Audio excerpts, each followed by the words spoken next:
Welcome to Dark Horror Diaries, my friend. Before the show starts, do write below where are you from. Let's go.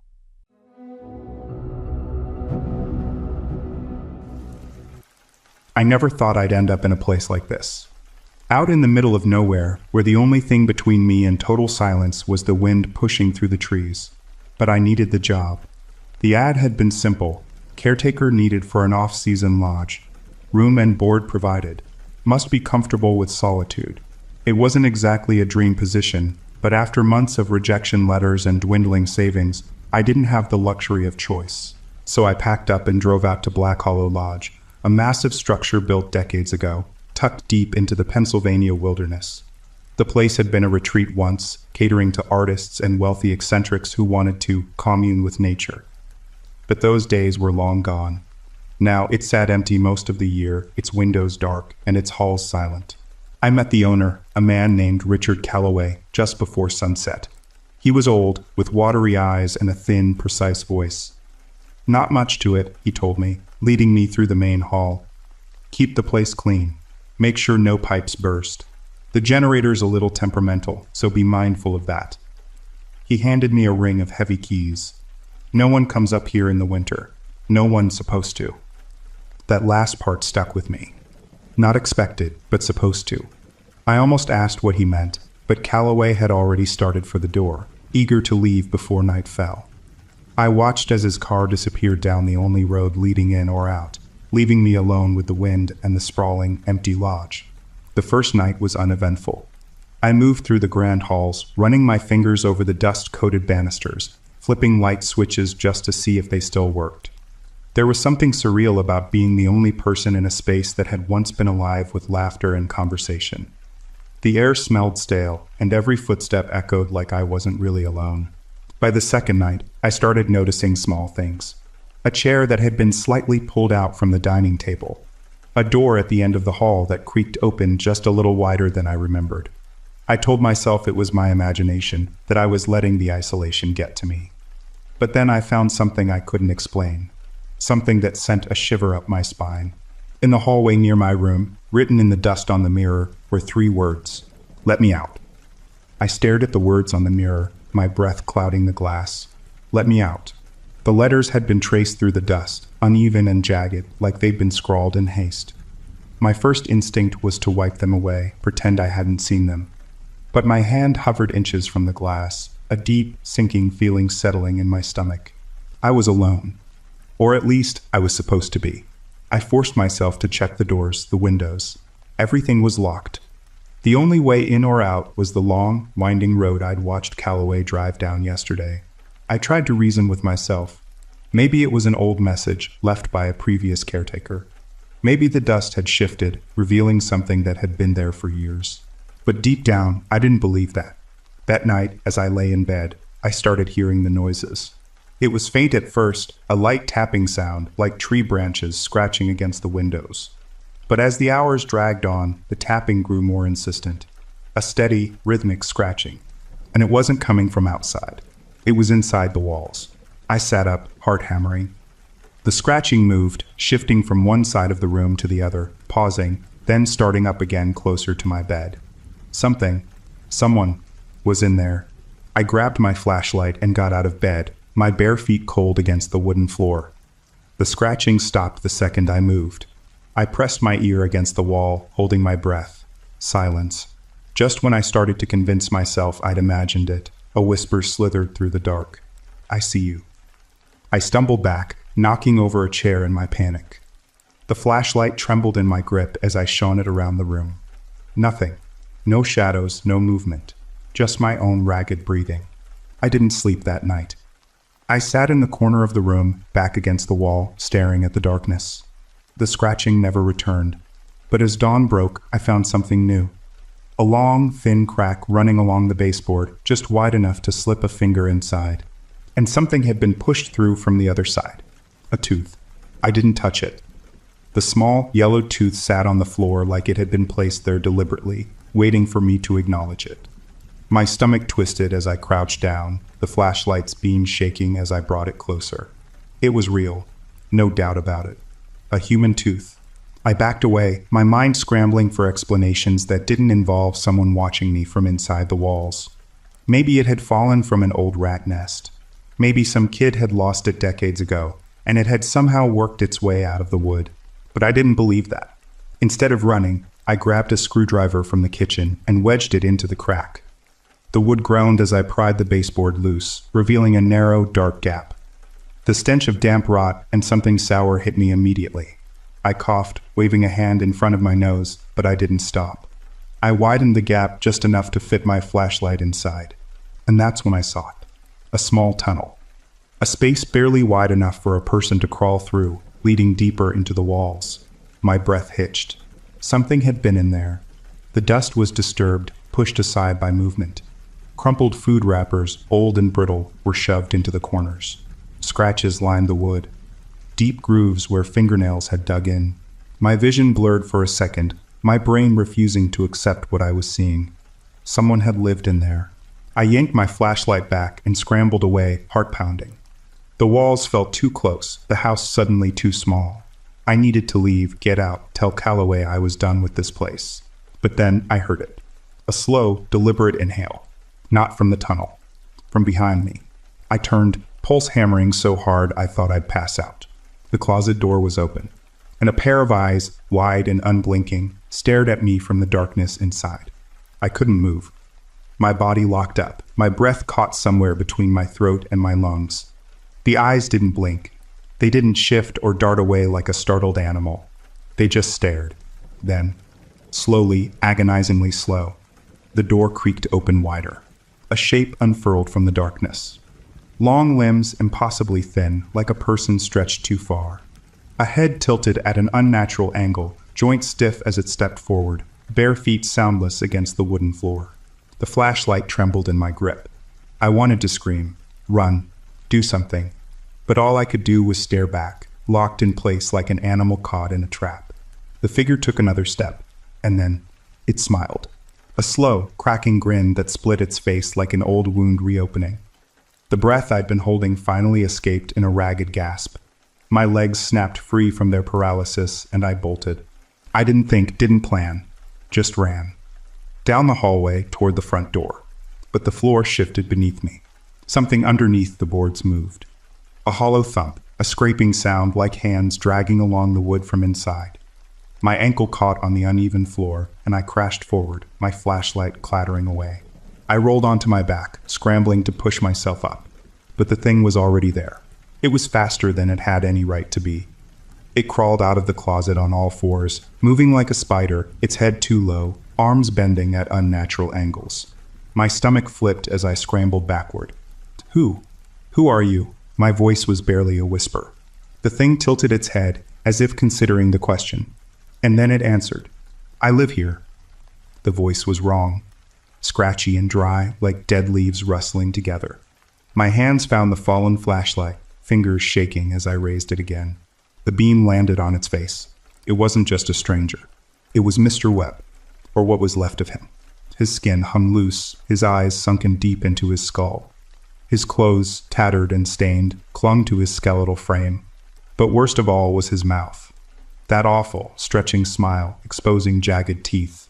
Some missing, some too sharp. He took another step closer, and I did the only thing I could. I threw the flashlight at his face and ran.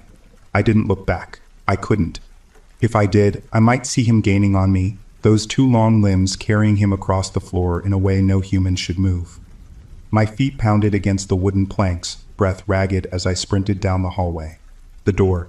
I needed to get to the front door. But as I reached for the knob, something slammed against the wall behind me. The impact rattled the old house, and a deep, scraping noise followed, like nails dragging along the wood. I twisted the knob. It wouldn't budge. Locked. No. Then I heard it. The sound of floorboards creaking, right above me. I tilted my head up. A thin, bony hand was reaching through a vent in the ceiling. Long fingers writhing, stretching toward me like they had a mind of their own. I stumbled back, my spine hitting the wall. My mind raced. There had to be another way out. The windows. The basement. I turned and ran, tearing through the house, past the kitchen, down the stairs. The air grew colder the deeper I went, the musty scent of old wood thick in my lungs. The basement door groaned as I pushed it open, the darkness inside swallowing me whole. I reached for the light switch. Nothing. The bulb overhead flickered once, then died. A sound.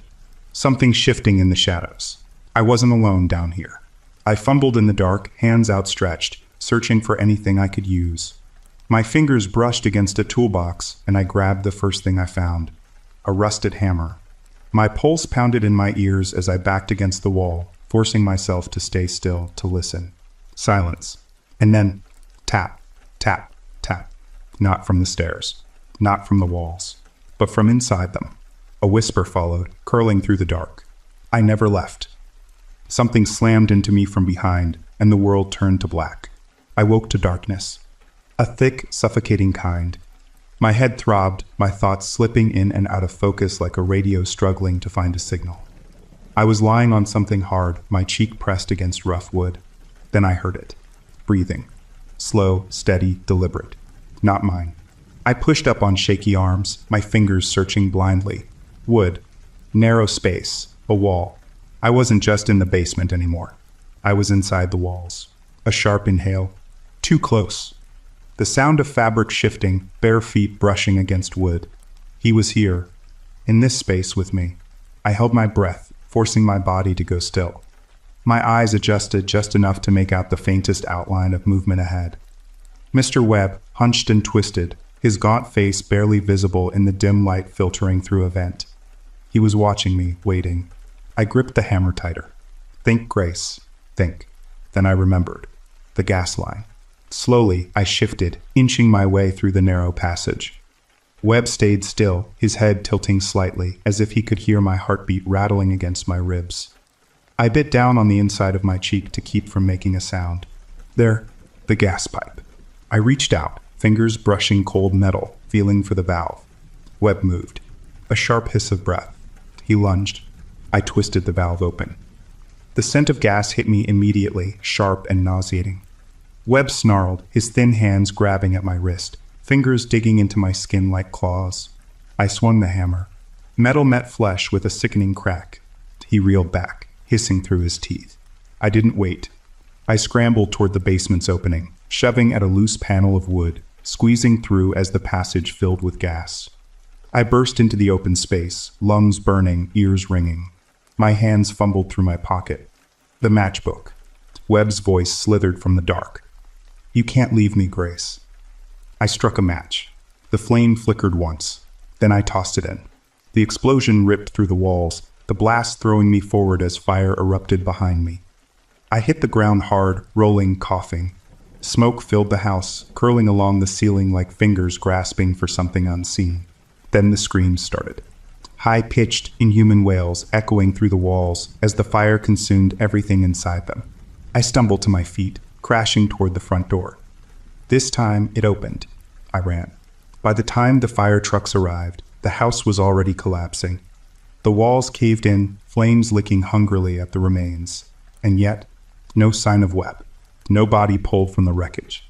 Days later, as Ethan and I packed to leave town, I found myself staring at the charred remains of the house one last time. The basement had caved in completely, nothing but blackened rubble where the floor used to be. Almost. One section stood out. A raised piece of the foundation, almost like a trapdoor. It was open, and Webb was nowhere to be found.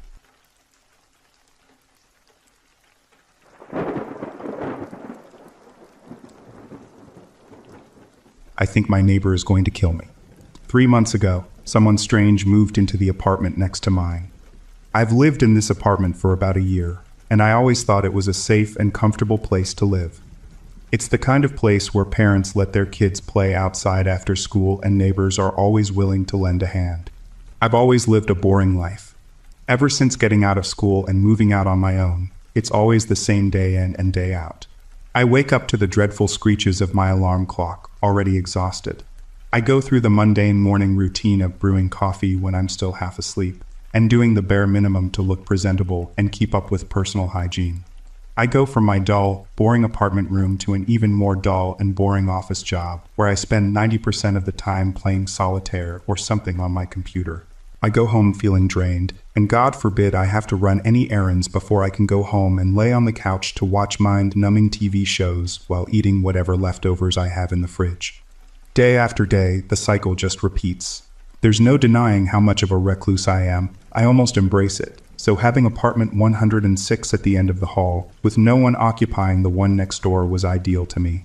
Without voices or music or other sounds being heard through the thin walls, I felt like I was tucked away in my own quiet corner, which is comforting to an introvert like myself. One day after another boring shift, I noticed someone new had moved into the apartment next to mine, apartment 105. I saw him as I turned the corner to my hallway. He slipped a key from his pocket, unlocked the door, and walked straight into 105. I hadn't seen any moving trucks or anyone loading boxes as I headed out to work. But when I came home, I discovered I had a new neighbor already unpacking. It was like no one was there, and now they were, seemingly coming from nowhere. Other than that, nothing was strange at first, other than the fact of having someone I could bump into. I only saw him a handful of times since he moved in, and when I would, he seemed cold and lifeless, like someone in a dream. The people in my complex are fairly friendly, and will say hi when they see me and typically exchange pleasantries with each other. But it seemed no one even bothered to interact with him. They treated him like he wasn't even there, which was different from the generic welcome they gave me when I moved in. I guess it was mutual, as he seemed shut in and wouldn't even look at people passing by. Treat others how you'd like to be treated, I suppose. The oddity started only 5 days after he swiftly arrived. For the first 5 days, I only heard the sounds of shuffling, and I assumed he was moving around furniture and was just getting settled in the apartment. Nothing out of the ordinary. The 5th day was when the music started. I was washing dishes when I heard the familiar tune reverberating through the walls for the first time. I froze standing in front of my sink. My eyes became glossed over as the reality of me, all grown up in my apartment, melted away into fuzzy memories of my childhood. I saw my mother dancing by herself in the living room, waltzing in and out of the soft golden sunlight that spilled through the windows like a spotlight. The nostalgia consumed me and made me feel sick. My hands began to tremble, and the loud crashing of the bowl that slipped out of my hands and hit the sink startled me enough to jolt me back to the present. The song I heard being muffled through the walls was a song my mother would play a lot when I was a child. It's Been a Long, Long Time by Kitty Callan. The song was bittersweet, reminding me of the short time I spent with her, but also reminding me that she's gone now. The music would start playing at the same time every day, right when I would settle in after work. I kinda liked it at first, as it had brought up fond and warm memories I had hidden away from myself and didn't resurface until I heard the song again. It felt warm to remember her, to come to terms with loss and grief. Every day, I heard it faintly play through the walls multiple times over, and the warm effect it had on me began to fade. As the last rays of sunlight disappeared and darkness overtook as night approached, the music would still play. It would only play 3 times at night. I thought it was odd, playing the same song at the same times over and over, but I wouldn't be surprised if people considered me to be a fairly odd man, so guess I have no room to speak. It wasn't loud enough to keep me from sleeping, and I'm not the type to confront him about it. It was when the music became eerily distorted, was when I started getting scared. It was another dull, boring night after another long day at work. I got home, pulled my clothes off, and threw them in the same pile in the corner I always do. I plop onto the couch and turn on the TV, and like clockwork the music starts. This time, those sentimental and wistful memories didn't flash behind my eyelids.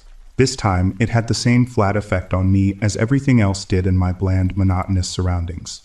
I reached for the remote and increased my volume to where I could barely hear the song. Now that the song was buried under the dramatic voices blaring through the TV speakers, I allowed myself to zone out and become consumed by whatever senseless drama was being fed to me on this reality TV show. I dozed off and was jolted awake by some overly enthusiastic infomercial making empty promises.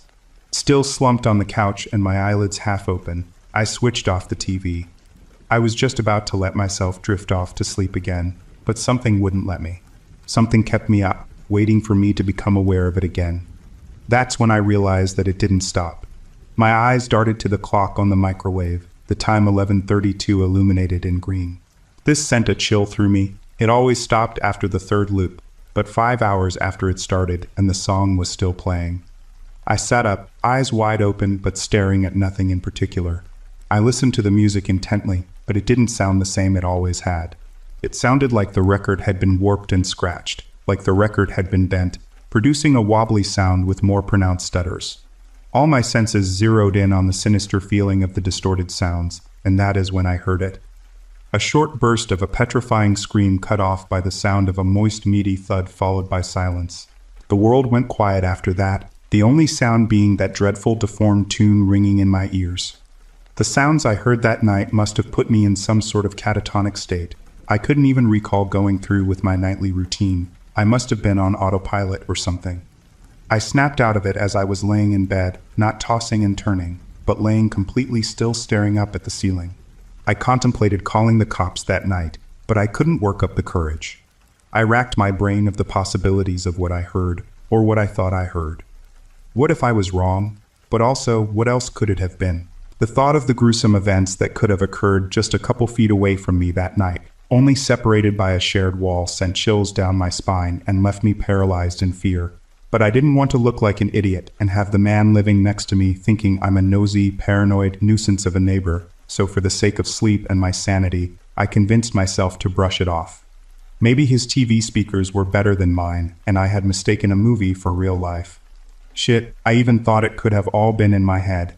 I didn't want to think about it too much and scare myself, so I didn't. 2 weeks after that incident is when I saw him again. It was about 1 a.m. and I had left my lighter in my car, so I decided to go out and get it. And while I was walking out to my car, far in the back corner of the lot, I saw him dragging a large bag. It looked body-sized, leaving a red streak trailing the end of the black trash bag. I froze and strained my eyes to try and see better. Scared to move an inch, I held my breath as my eyes and brain scattered to make out the dark shapes and shadows I saw moving in the distance.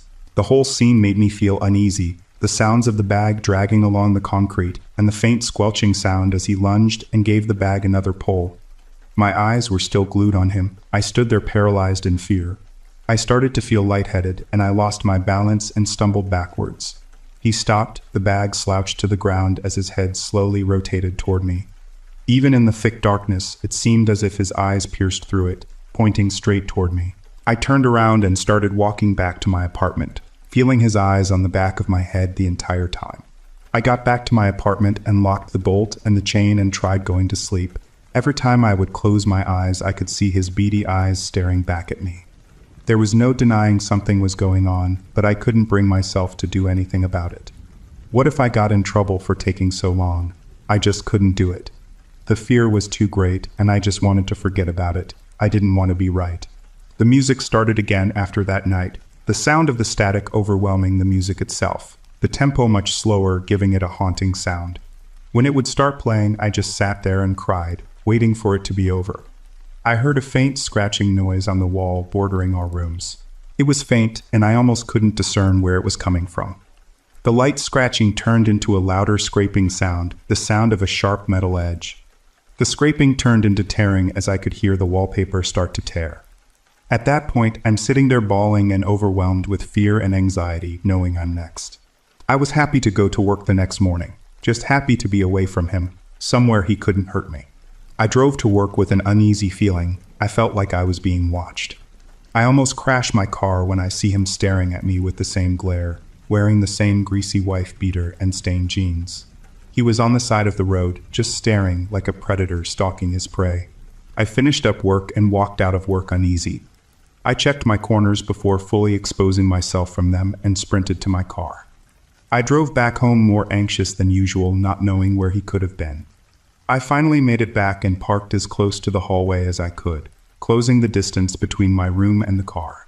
I felt tense and hyper-aware as I stepped out of my car and looked back to the spot I had seen him last night. A sense of relief came over me seeing he wasn't there, but that feeling soon turned to a crippling terror as my focus shifted to my car. I saw him sitting in the back seat of my car with a grin spanning from ear to ear. The disturbing sight of him made me jump, and I tripped over my own feet, stumbling to the ground but keeping my eyes on the top of his head. It's all I could see from the ground as I pushed my body closer and closer to the hallway, hearing my clothes tear and rip as it hooked onto the concrete. I made it to the hallway and could barely get back onto my feet, praying he wasn't going to charge me. I broke into a sprint, still trying to keep my balance.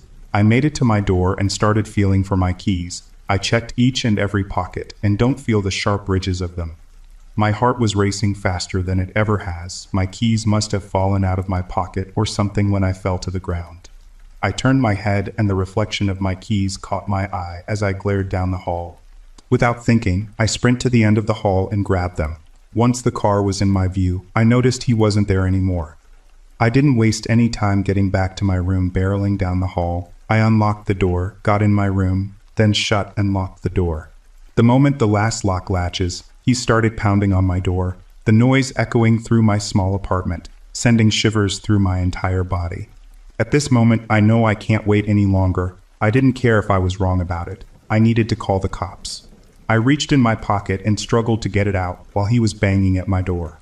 Once my phone was in my hand and I went to turn it off, my face went pale and my hands began to shake. My phone was dead.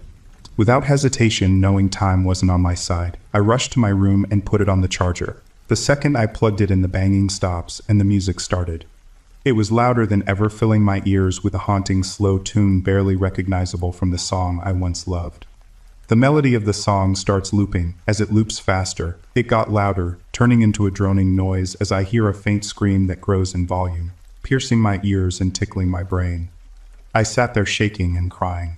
I felt the faint buzz of my phone coming back to life. I turned it on and started dialing 911. As soon as the dialing stopped and the operator picked up, I heard their voice asking me questions, but in my panicked state, I could not listen or comprehend their words. In the midst of all this chaos, I felt so overstimulated that my mind seemed empty, but so full and scattered at the same time, making it impossible for me to form any coherent thoughts, let alone sentences. A spew of frantic word vomit streamed out of my mouth, and I didn't care if what I said was comprehensible. I just remember screaming and pleading for help, begging for someone to come and save me, to make it all stop, take him away. The operator's staticky voice suddenly got drowned out as the banging resumed, seemingly coming from every wall, and the music became almost deafening. My hands began to tremble and my phone fell to the floor and slid across the room, making whatever the operator is saying completely inaudible now. I collapsed onto the ground, curling into a ball and pulling my knees tight to my chest, trying to make myself as small as possible. My thoughts were drowned out by the haunting music that swarmed my head until it felt like my skull was going to explode from the inside out. My nails dug into my scalp as I gave up screaming for help and silently cried. Everything stopped. Then the banging on the door resumed, but it wasn't the same as before. A wave of relief rushed over me when I heard, "Police, open the door." I gathered myself and ran to the door, frantically telling them what had just happened. I pointed to the room and told them, "He's in there." They nodded and told me to stay put. An officer sat with me, calming me down while they banged on his door. "Police, open up. We need to speak with you," they yelled through the door as they banged on it. I eagerly waited to hear a response. Silence. "We know you're in there. This is the police. Open the door and come out peacefully." Silence. "We've tried calling out to you, but there's been no response. For your safety and the safety of others, we are now preparing to enter the premises. Stand back and keep your hands visible," they said before they busted down the door. They swarmed the room with their guns drawn. I waited with an officer outside of the room. They came out of the room and reported that no one was inside. I glance inside myself and see that there is no furniture, no signs of anyone living there. The police contacted the landlord to get the name of the resident. Nothing came back, and they told me the apartment has been vacant for months. That happened a week ago. I decided to tell this story because the music started playing again, and I don't know what to do.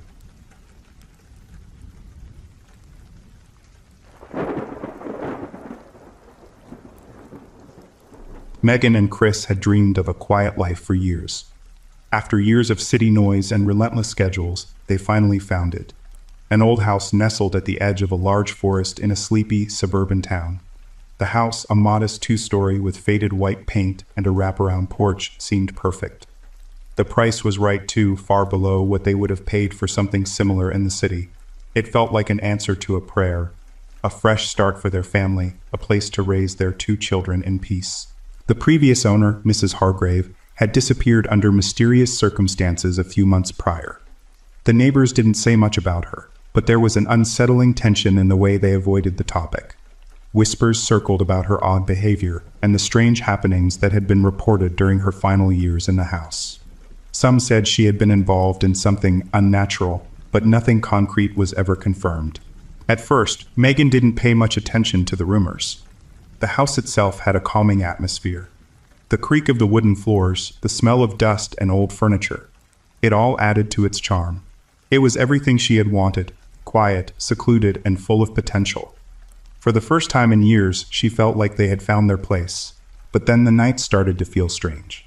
It began subtly, almost like she was imagining it. A faint whistling, a soft sound that seemed to drift through the walls, coming and going like the wind. Megan dismissed it at first, assuming it was the house settling, or perhaps the breeze sneaking through the cracks in the old windows. But as the days passed, the sound persisted, growing more distinct with each night. It wasn't just the wind. It was a rhythm, a pattern, something deliberate. Megan mentioned it to Chris, but he shrugged it off. "It's just the house, Meg," he said, eyes glued to his phone as he settled into the couch after a long day at work. "Old places make weird noises." Still, Megan couldn't shake the feeling that something was off. The whistling wasn't random. It had a tone to it, almost like someone was trying to get her attention. And it wasn't just that. It was the silence that followed. There were moments, usually just after dusk, when the air seemed unnaturally still, as if even the woods around them had stopped breathing. The first time she heard the whistling again, she stood by the window, trying to pinpoint its source. The dark woods outside were nothing but a shadowy maze of trees, their twisted limbs barely visible in the moonlight. The sound came from there, she was sure of it. Deep within the forest, where no one ventured. It was distant, yet somehow close enough to feel personal, like it was waiting for her. The feeling gnawed at her the next few days, pulling at her every thought. What if it wasn't just the house settling? What if it was something else, something that had been there before they arrived? Something connected to Mrs. Hargrave. The curiosity gnawed at Megan more with each passing night. The whistling had become louder, clearer, and more urgent. It wasn't just some odd noise or the wind. It was deliberate. Someone, or something, was trying to get her attention. The question that kept echoing in her mind was, why? One evening, after Chris had gone to bed and the kids were fast asleep, Megan found herself standing by the window once more, staring into the dark forest beyond their backyard. The moon hung low in the sky, casting long shadows across the clearing, and the faint, rhythmic whistling drifted toward her like a call. It was impossible to ignore it any longer. With her heart racing, Megan grabbed her jacket, pulled on her shoes, and slipped out the back door, careful not to wake anyone. The night was cold, the air crisp with the scent of pine and damp earth. As she made her way toward the woods, the sound grew louder, more distinct. Her steps quickened, almost as if the sound itself was urging her on. The trees swallowed her as she entered the woods, their thick branches blocking out most of the moonlight. The whistling was louder now, close enough that she could almost feel it vibrating in her chest. Megan's mind raced with questions, but she didn't stop to think. She had to know what was making the sound. It was like an invisible force was guiding her deeper into the woods, further than she had ever gone before. Her feet stumbled over roots and uneven ground, but she pressed on, driven by a strange mixture of fear and determination. The further she walked, the louder the whistling became, until it felt like it was all around her, closing in. The woods felt alive, and Megan couldn't shake the feeling that they were watching her, that they knew she was coming. Finally, she came to a clearing. The trees parted, and there, standing just inside the circle of moonlight, was a figure. Megan froze. The figure was tall, its features obscured by the shadow of a large, wide-brimmed hat. The figure didn't move, but the whistling sound stopped as soon as she saw it. For a moment, everything was silent. "Who's there?" Megan called, her voice trembling, but the figure didn't respond. Instead, it tilted its head, as if sizing her up. Megan stepped forward, her breath shallow. "What is this?" she whispered, her eyes scanning the figure for any sign of recognition. It was then that the figure spoke. "You shouldn't have come here," a voice, rough and low, said. Megan's stomach dropped. It was Mr. Thompson, the quiet neighbor who lived across the street. She hadn't recognized him at first. His face was pale, his eyes wide with fear, as though he had been waiting for her. He took a step toward her, his hands shaking. "I've been trying to protect you," he said, his voice strained. This is bigger than you know. You're not supposed to be here. Before Megan could respond, he grabbed her wrist, pulling her away from the clearing and deeper into the woods. Megan's mind raced as Mr. Thompson led her deeper into the woods. She tried to pull away, but his grip was tight, his fingers digging into her skin. His urgency was palpable, and something about his frantic expression made her heart pound in her chest. She didn't know what she expected, but this wasn't it. "Where are we going?" she asked, her voice shaky, but her curiosity was overpowering her fear. He didn't answer immediately, his eyes darting back and forth through the darkness. "You don't understand. You need to leave. Now, it's too late for you to turn back." His words sounded desperate, as though he were fighting against something much larger than himself. The further they walked, the denser the trees grew, until the path was nearly impassable. The air grew colder, the faintest mist clinging to the ground. Megan felt her breath catch in her throat, a strange pressure building in her chest. She couldn't shake the feeling that they were not alone, that something was watching them, waiting. Finally, they reached a small clearing hidden deep in the woods. In the center stood a circle of stones, worn and ancient, surrounded by symbols that Megan didn't recognize. There was a strange stillness in the air, as if the forest itself had grown quiet, as though holding its breath. Megan's eyes widened as she took in the scene before her. The clearing felt wrong, unnatural.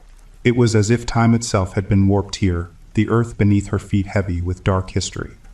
The symbols on the stones were crude, etched in a language that she could not decipher. But there was no mistaking the energy in the air. Something malevolent had been here. "This is where it all happens," Mr. Thompson said quietly, his voice barely a whisper. He let go of her wrist, his hand trembling as he pointed toward the center of the circle. "This is where they summon it." "Summon what?" Megan asked, her voice low, as she took a cautious step closer. The sense of dread was overwhelming, but she couldn't tear her eyes away from the circle. "The Whistler," he said, as if the words themselves were a burden to speak. "It's an ancient being, something not of this world. We've been trying to communicate with it for years. The rituals, the whistling, it's all part of the process. We've almost succeeded." Megan's stomach twisted in horror. "You're saying you've been calling something that's not human?" Mr. Thompson nodded grimly. "It's not just us.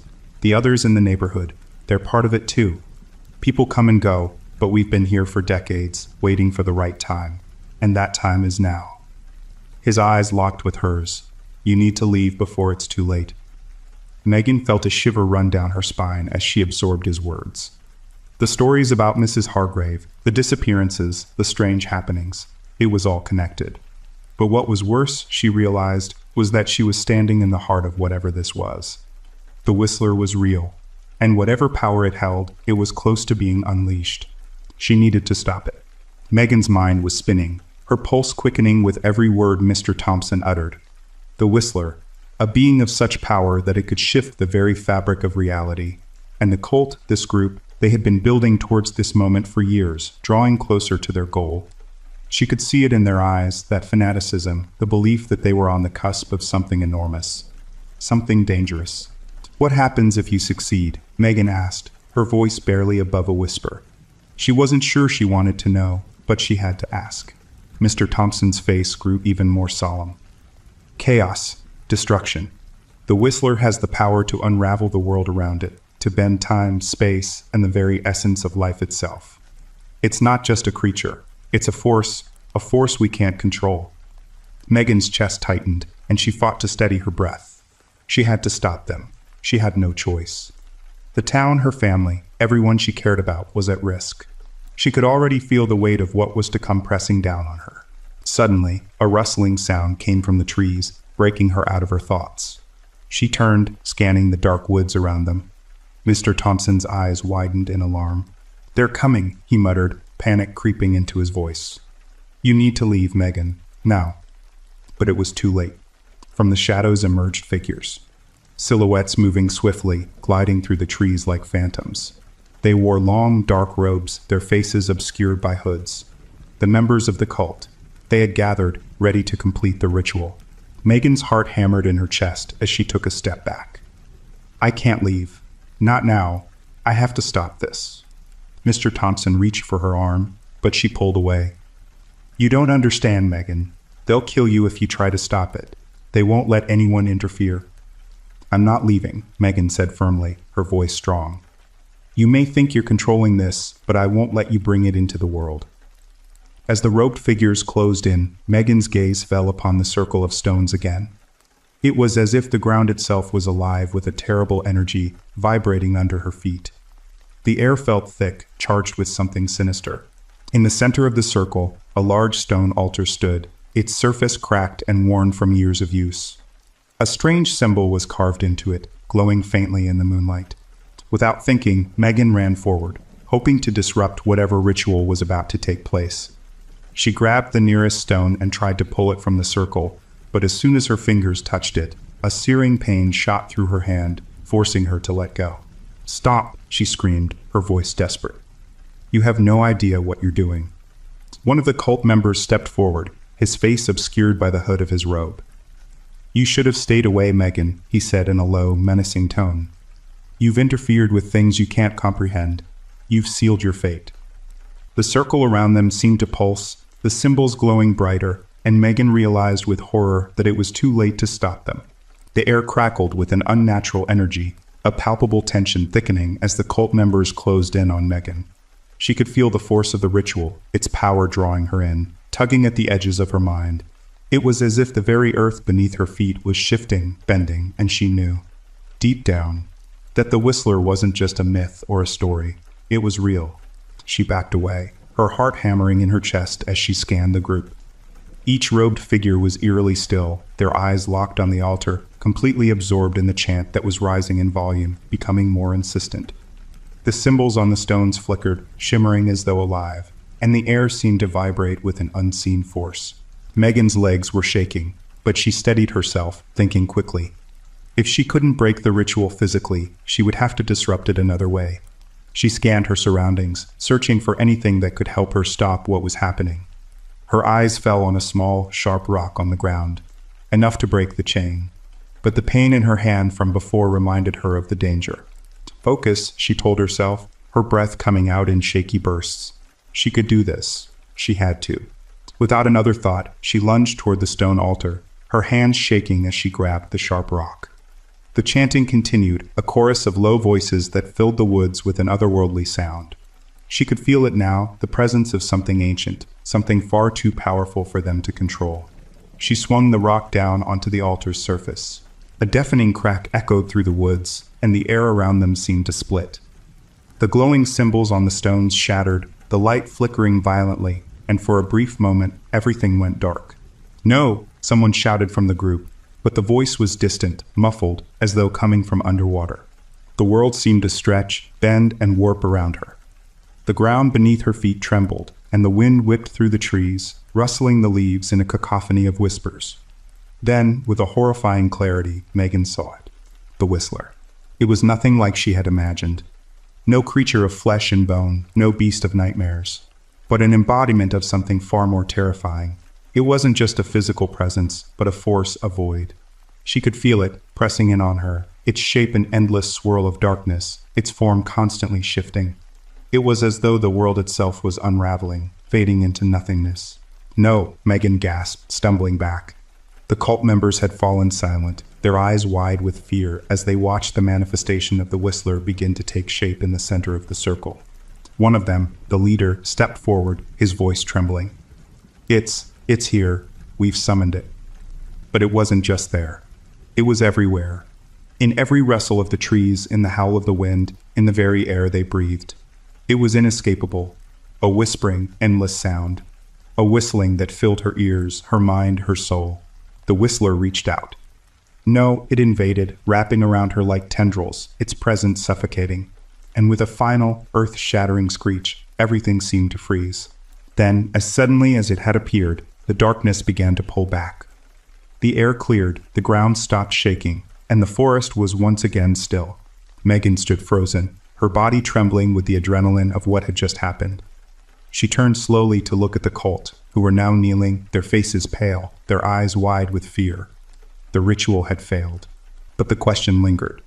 Had they truly stopped the Whistler, or had they simply triggered something far worse? something that even now was beginning to shift back into the shadows, waiting for its next moment to emerge. The calm that followed the ritual felt unnatural, like the silence before a storm. Megan stood in the midst of the clearing, her mind racing to comprehend what had just happened. The Whistler, had it really been there? Or had it all been a terrible illusion, a trick of the mind? The air around her seemed clearer now, but the haunting whistling lingered in the back of her mind, like a melody she couldn't escape. The cult members remained motionless, their faces hollow and drained of color.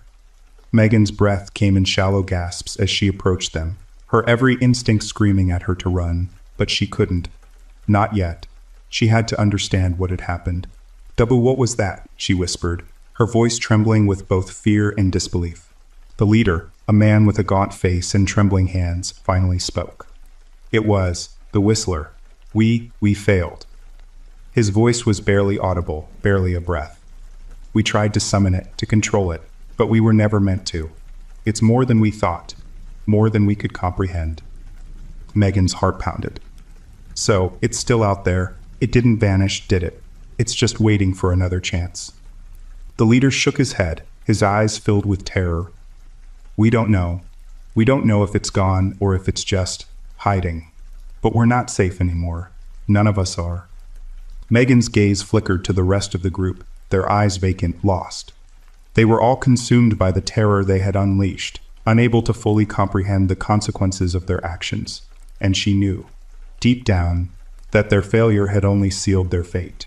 As she backed away, her hand instinctively reaching for her phone, Megan's mind spun. What should she do now? The police would want answers. They would want to know everything. But how could she explain any of it? How could she make them understand something that even she wasn't sure about? "Megan," a voice called out. She froze, her heart leaping into her throat. It was Mr. Thompson, his eyes wide and frantic as he stumbled toward her. He was breathing heavily, as if he had been running, and his clothes were torn, as if he had been caught in something far darker than just the woods. "It's not over," he rasped. We didn't stop it. It was never supposed to be stopped." His face twisted in panic as he continued. "You have to listen to me. The Whistler is more than a creature. It's a force, a manifestation of something ancient, and we can't control it. No one can. It's tied to this land, tied to this town. It can never be truly banished." Megan took a step back, feeling her stomach turn. "Then why did you do it? Why did you try to summon it?" Mr. Thompson's expression darkened. "We thought we could harness its power. We thought we could control it, make it work for us. But we were wrong. So very wrong." "Is it still out there?" Megan's voice was hoarse, filled with dread. His lips trembled, and for a long moment he didn't answer. Then, his voice barely above a whisper, he said, "It's waiting." Suddenly, a piercing whistle filled the air, sharp, eerie, and unmistakable. It cut through the night, sending a shiver of dread down Megan's spine. The whistling sound was back. It was the same rhythmic tone she had heard before, but now it was louder, more insistent. It wasn't coming from the woods. It was all around them. And in that moment, Megan realized the horrible truth. The Whistler had never left. It had never been fully banished. It had only been waiting for the right moment to return. As the whistling grew louder, a wave of unease crashed over her, and she knew that no matter how hard she tried, she would never be able to escape it. The town, the forest, the very land they stood on was bound to the Whistler. Megan turned and ran, her legs pumping furiously, her breath ragged in her chest. Behind her, she could hear the whispers, somewhere in the dark, in the trees, in the wind, always just out of reach. The whistling echoed in her mind, a constant reminder of the creature, the force that could never be truly stopped. No matter how hard she fought, no matter how much she wanted to leave it all behind, Megan knew that the Whistler was always waiting for the next chance to emerge from the shadows. And as she disappeared into the night, she understood the one undeniable truth. The Whistler was never gone. It was always here.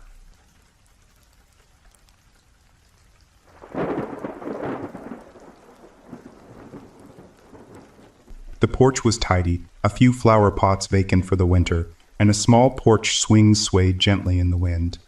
I must admit I was nervous as I turned to see the gravel road winding through the hills. My house was nearly 15 acres away from my closest neighbor, whose door I was standing in front of. After all, country life was new to me. I gently knocked on the door, the sound of a television coming from the other side. I waited a moment, but no one replied. As I turned, I saw an old Silverado, its red paint dusted with a light gray layer of gravel. I knocked again and waited patiently, but after a minute, I turned and began walking down the stairs. "Can I help you, fella?" I heard behind me as the door creaked open slightly. I turned back around to see a man with graying hair and a mustache peering out from behind horn-rimmed glasses. His eyes were a nearly wooden brown. "Hey there, my name is Jake," I said awkwardly. "I'm your new neighbor who moved in a couple of weeks ago, and I was just wondering if I could ask a favor." "And what might that be?" "I just ran out of sugar. I was wondering if I could borrow a cup just to use in my coffee." "Whole lot of sugar for a cup of coffee, I'd say," he replied with a slight, unapproving frown. "You be fixin' to bounce off the pastures with that much sugar." I chuckled nervously. "Well, I'm not going to use the whole thing on my coffee, just enough to get me by until I get to town to buy some." "You gonna bring me a cup and a half back?" he asked, stepping out onto the porch and locking eyes with me. Taller than me and built like a barrel, he wore thick denim jeans and an even thicker green and black flannel shirt. Confused by his response, I shrugged, searching for the right words. "A cup and a half?" "You know, it's charge and interest," he answered. "That's usually how stuff works when you borrow, you know." "Well, I guess borrowing was a poor choice of word," I corrected. "Could I have a cup of sugar, please?" The man grunted. He took a step forward, his gaze intense. I offered a gentle smile, hoping to disarm him. He tilted his head back and let out a hearty laugh that echoed around us. "I'm just joshing you, man," he chuckled. "Come on in and let's get you a cup of sugar. Can't have any man starting their day without coffee." "Thanks, sir," I replied. "What's your name, by the way?" "I'm Jebediah, but most people just call me Jeb," he responded, extending his hand for a firm handshake. "Pleasure to meet ya, Jake." "Likewise." "All right, come on in and let's get you fixed up," he said, gesturing for me to follow him inside. As I walked through the door, I noticed the wood-paneled walls were adorned with various hunting trophies, and the wooden furniture featured taxidermied wild animals. "Don't worry, they don't bite," Jeb chuckled, noticing my stare at his collection. "I've lived here almost my entire life." "You knew who owned my house before me?" "Yes, Sir, Maud Bell. She was an odd duck." "Oh yeah?" "She wasn't very neighborly," Jeb replied as we walked into his meticulously clean kitchen, with 4 plates perfectly staged on the table. "We talked a few times, but I miss the days when people were neighborly, you know." "I wish I could say I did, but I'm from the city," I replied as he searched through a cabinet of labeled mason jars, pulling out one filled with white sugar. "Didn't even really know my neighbors." "That's a shame. I remember growing up, stuff like this happened all the time." "Like what?" "This right here, a neighbor coming over for a cup of sugar or asking for some eggs." "Yeah, never much of that where I grew up," I admitted. "Even growing up, I hardly knew my neighbors." "Simpler times, I guess," Jeb added as he filled a smaller mason jar with sugar for me, carefully avoiding spilling any on his counter. "So, what brought you to live down this way?" "Well, I work remotely, so I figured I'd get out of the city to somewhere more affordable and settle down." "What do you do?" "Project management." "Oh, one of them computer guys," Jeb chortled. "I don't know much about all that fancy tech stuff. I still use an old flip phone." "Nothing wrong with retro sometimes," I said as I looked around Jeb's kitchen and saw a couple of guns sitting next to his back door, a rifle and a shotgun. Sometimes I'd forget where I moved, and this was totally normal. "So, it's just you in the house?" Jeb turned with a jar full of sugar in his hand and nodded. "Yep, the kids are all grown up now and the wife ran off a few years back." "Oh, I'm sorry to hear." "Don't be, I'm better off without her nagging my ear off." "Women, you know," Jeb chuckled again. "You live by yourself, right?" "Yeah," I said, slightly caught off guard by his assumption as he handed me the cup of sugar. It was more than a cup. "Thanks, Jeb." "No problem, that's what good neighbors do." The only sound was the clicking of my keyboard when I heard a faint knock at the front door. I continued typing, hoping to get the last email sent off, but the knocking grew louder, more insistent, and finally aggressive. "1 second, I'm coming," I shouted, Hitting enter to send the email, it must have been the 30th time I'd hit send. But the knocking stopped before I reached the door. As I opened it, I saw Jeb marching angrily over to an ATV and retrieving a shotgun. He pointed it in the air, pulled the trigger, and a boom erupted across the air. "What the hell?" I screamed, startled. Jeb, who had noticed me at the door, grinned widely. He placed the gun on the ATV and shuffled over to me. "That's called a holler doorbell," he explained. "Okay, I've never heard of that," I replied. "But I would appreciate it if you didn't do that." His grin vanished, replaced by a blank expression. "How was I supposed to get your attention then?" he asked bluntly. "The knock got my attention," I said. "I was on my way to the door. I was just in my office." "I saw your car, figured you were home," he stated, standing inches from me, peering into my doorway. "Sorry, I know you're new around here. I didn't think it through." "It's okay, I guess," I said. "So what's up, Jeb?" "I was just wondering if you have a stick of butter," he asked, his gleeful grin returning. My nerves, however, were still a little rattled. "Mind if I borrow some?" "Are you going to bring a stick and quarter next time?" I awkwardly tried to joke. He looked at me in silence for almost 10 seconds, but then his head tilted back and he laughed loudly, even harder than the time he used the same joke. "Good one, sir."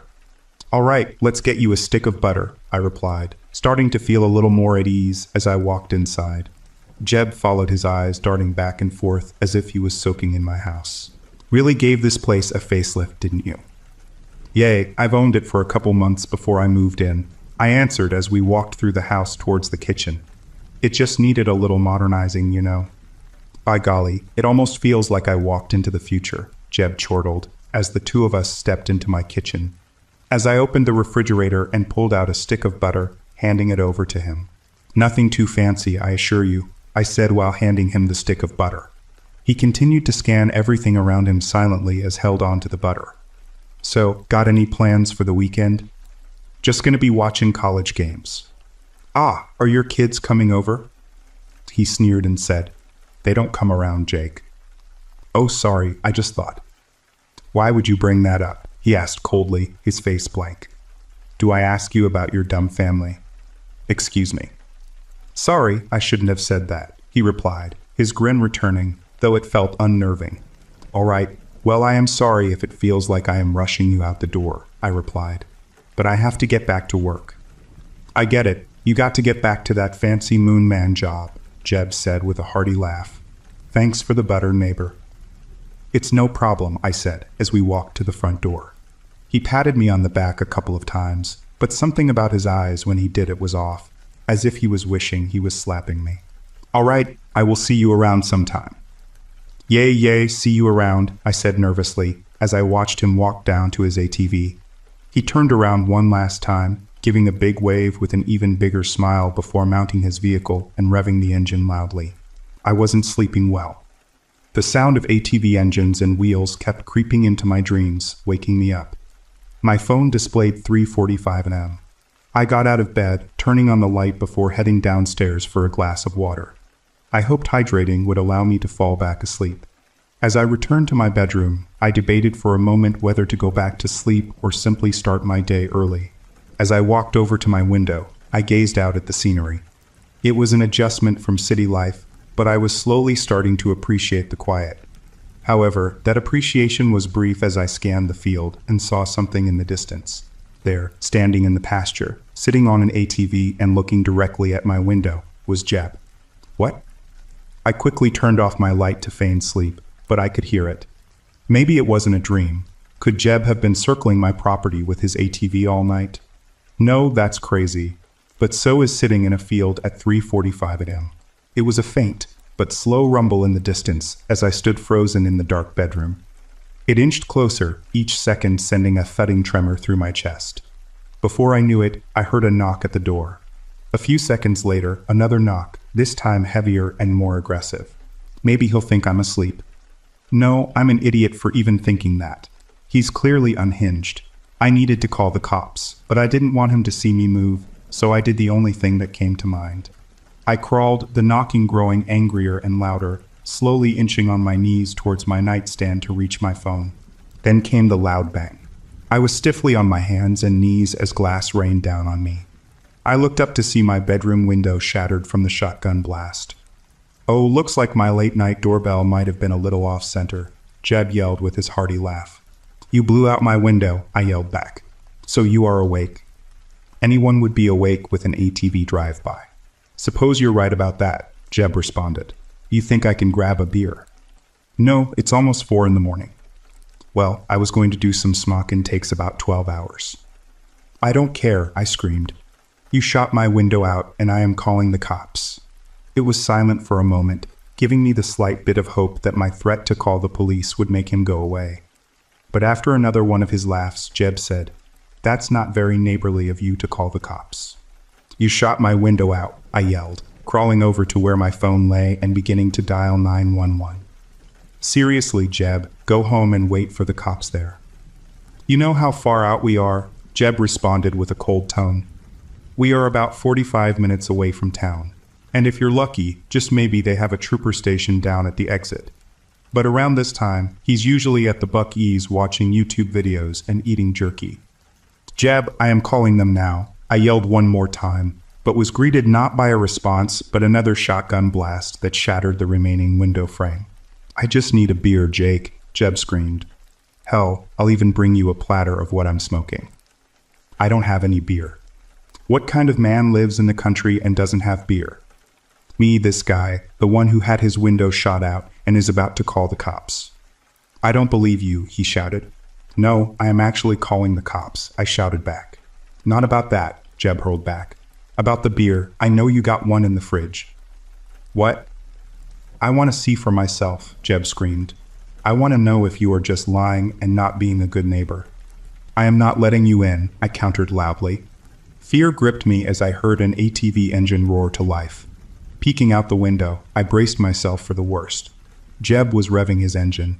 He launched himself towards my house, and a tremendous thud shook the front door. I knew I had to get out, and quickly. I ran downstairs and dialed 911. "911, what is your emergency?" The operator's voice crackled. "My neighbor. He's trying to break into my house with his ATV. He's been shooting at me," I screamed, the sound of the engine deafening as Jeb rammed the front door. The wood splintered, and the frame groaned under the pressure from the ATV. "Sir, are you somewhere safe?" the operator asked. "No, he's trying to break in." "Sir, try to find a safe place." "I am dispatching someone now," the operator replied. I fled towards the kitchen, past the refrigerator, and towards the back door, desperate to escape my own home from Jeb. It was frigid outside, but I heard the front door finally succumb to the constant assault as I scrambled further into the biting cold. I had to escape. I started running towards the edge of my property, but then I heard Jeb shout, "You were right, you didn't have any beer." I turned to see him standing at my back door, but all I could do was run. My ribs ached with every pounding step, but the sickening roar of the ATV grew louder. Horror gripped me as I saw Jeb approaching, his face a mask of grim determination. "I'm gonna get ya," he bellowed, his voice echoing through the pastures and woods. "I called the cops," I shouted back. But my words seemed to only fuel his pursuit. He slowed momentarily, as if toying with me, before unleashing the ATV again. I could hear his manic laughter in the distance. "All right, this time I'm really gonna get ya." The engine roared, propelling him forward with renewed speed. I pushed myself harder, my eyes fixed on the creek embankment, my last hope of escape. "You think you can get away?" Jeb shouted, his face inches from mine as we raced side by side. "Don't you know what it's like to be a good neighbor?" He stared at me, then swerved his head, realizing we were both heading towards the creek bed. Panic flared in his eyes. He slammed on the brakes, attempting a sharp turn, but the ATV flipped, throwing Jeb off as it barrel rolled several times into the field. I stopped running, my sides burning. An eerie silence descended, broken only by the distant wail of approaching sirens. A loud moan pierced the air. I approached Jeb, who laid on the ground, his head bleeding profusely, his legs twisted in unnatural ways. A chilling grin spread across his face. "Be a good neighbor now," he groaned, "and call an ambulance."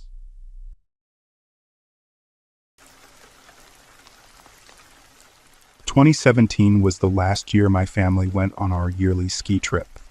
It was a family tradition, and one of the few times I'd see some of my siblings, as most of them are all much older than me and have lives of their own. I remember my mom suggesting we'd stay at an Airbnb that year, as it was cheaper and not far from the ski hill. And we all thought that was a great idea. So my mom, my dad, my younger brother Jackson, and I piled into the car to meet my older brother Isaac and my older sister Megan, and her husband Drew. I was so excited to see them. Jackson and I jumped out of the car the second we arrived, eagerly looking forward to picking our shared room. "Race ya!" Jackson screamed, while barreling ahead of me. "Hey, no fair," I laughed, chasing him, but just barely keeping up. He pointed to a room on the top floor and motioned for me to follow him to it. I followed him to the room. It was amazing. It had a big loft with our beds on it, and a huge TV, plus there was a giant window on the loft level. "This place is awesome," Jackson shouted while climbing up the ladder to the loft. I followed and peered out the window into the enchanting winter forest just behind the cabin. I had the feeling this trip was going to be amazing. I was wrong. A few hours after we arrived, my 18-year-old brother Isaac came. He marveled at the cabin's beauty and charm, and so did Megan and Drew when they arrived. The first few days were great. We all drove to the ski hill together. My dad would take us boys skiing, while my mom and sister relaxed in the lodge, since my sister was pregnant with my first nephew at the time. It was on the third night that something strange began to happen. I woke up at around 2 in the morning to the sound of sticks or something being thrown at the huge window in Jackson and I's room. I sat awake and listened for a few moments while staring at the window. Even though there was a thin curtain covering the window, the light from the moon allowed me to watch the silhouettes of the sticks hitting the window. They weren't big, they were thin and small, but big enough to make a distinct tapping noise every time they hit. Tap, tap, tap. "Dylan," Jackson called tiredly. "Stop with that noise." "It's not me, look," I shouted to him while pointing to the window. Now he was watching the sticks hit the window. "What is that?" he whispered. "Let's find out." I whispered while creeping out of bed. I turned back to see if Jackson was following me. He hesitated, but curiosity overcame him, and he crept after me. I rolled the curtains up and gazed down into the darkness. I couldn't see anything despite the big bright moon, just a stick being tossed from the darkness below and hitting the window every few seconds. Jackson and I opened the window. The stick tossing ceased. "Hello," Jackson called. For a few moments it was quiet, but then someone responded. "Hey Jackson, hey Dylan." The voice called. I recognized it immediately. It was Drew. Drew has a very thick Australian accent, as he lived there most his life, so it wasn't very hard to conclude it was just Drew pranking us. "Funny prank, Drew," Jackson said playfully. Then he closed the window and climbed back into bed. "Isn't that kinda weird?" I asked Jackson. "Hey, he's just playing around," Jackson replied nonchalantly. I agreed and went back to sleep. The next day was normal. Drew didn't mention anything about the prank, but it was in the back of my mind now. However, that night I was awoken again by the same tapping on the window. At the same time as the night before, I immediately looked over at Jackson. We both got up and opened the window. Again, all I saw was darkness, but this time I could hear Drew giggling. "Hey Drew," I said, a bit aggravated. "Guys," Drew said between giggles, "come out here." Jackson and I exchanged glances. "We can't, Mom and Dad will get mad." Drew's giggling stopped. His tone got urgent and serious quickly. "You gotta see this, come down here." "No," I said. "Come down here." Drew screamed angrily. A rock flew from the darkness. It just barely hit me. It fell through the window onto the floor. Jackson and I looked at each other in fear. Normally Drew was a polite and calm guy. He's always been kind and loving towards Jackson and I. He never raised his voice. He never took things too far. I knew him as a voice of reason, and he had become even calmer after learning he was going to have a baby. "I'm getting Megan," Jackson cried. He rushed away. Drew's screams grew louder and more aggressive. "Get out here now," Drew screamed louder than ever. I fell to my knees and balled up on the floor in terror, while tears flowed out my eyes. That's when I heard Jackson come running into the room with Megan. "Dylan, come down here now," Megan called from below the loft. Quickly, I went down the ladder and ran into my sister's arms. Drew was still screaming from outside. I had my eyes closed while my sister hugged me. When I opened them, I realized the terrifying truth. Drew was standing right there. But whose was currently standing outside our cabin screaming then? The person was still screaming for Jackson and I. Thoughts swarmed my mind. Who was out there? How did it know my name? And why did it sound just like Drew? We all stood in fearful silence. The voice stopped. But then a huge jagged rock as big as my head flew through the window, off the loft and straight at my sister. Her real husband pulled her back quickly. She still screamed at the top of her lungs, which made my parents and Isaac rush into the room. They comforted my sister, and that's when I noticed this humanoid thing climbing through the still open window. I screamed while everyone else began noticing it. That's when we all booked it to the car. Everyone piled in my parents' car, and we left the other cars behind. My mom was on the phone with the police for a lot of the drive. They searched the whole house and woods outside the house, to no avail. It's been years since that happened. The baby my sister was pregnant with is in school now, but I still wake up in a cold sweat at night, thinking I heard a voice call me and tell me, "Dylan, come out here."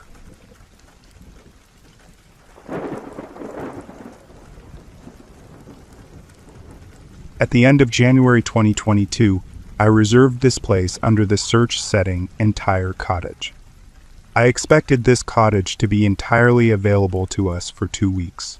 At the time of the reservation, there was no mention on the description that this was a 4-bedroom apartment on the main floor of the house. There was still no mention in this description of a tenant living upstairs. This was information buried under a large amount of text under House Rules at the bottom of the page. On the reservation page, the description said only "entire home," "entire cottage," and "you'll have the cottage for yourself." The picture of the entire cottage was there on the main page.